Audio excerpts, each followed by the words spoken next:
बस ऐसे हाथ रखो, पैरों को ऐसे नीचे रखो,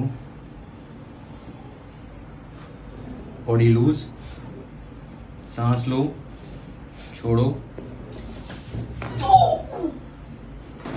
है ना? अभी बंद करो।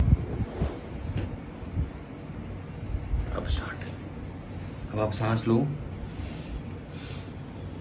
बॉडी लूज छोड़ो, सांस लो फिर से।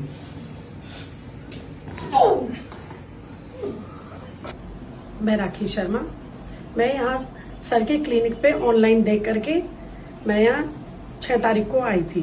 जिस वक्त मैं यहाँ आई थी तो मुझे बैक में बहुत पेन था, लेफ्ट साइड पूरे पैर तक पेन था।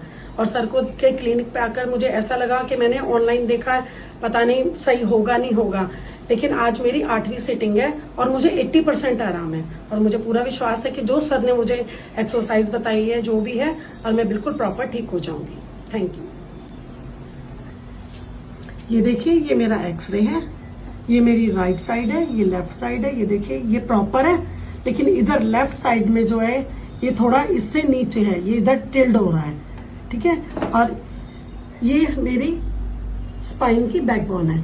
इसमें ये देखिए, ये बोलो, ये मेरा साइड व्यू है लोअर बैक का, ठीक है। ये देखिए, ये प्रॉपर है, ये भी प्रॉपर बना हुआ है, ये भी, इधर भी बिल्कुल ठीक है, ये भी प्रॉपर है, ये भी प्रॉपर है, ये भी प्रॉपर है, ये भी। लेकिन ये जो लास्ट L5, जो ये जो नीचे है L5S1, ये जो डिस्क है ये दब गई है, इसीलिए मुझे यहाँ पर पेन हो रहा है। ये जो दब गई है, यहाँ पर कमर में मुझे पेन है।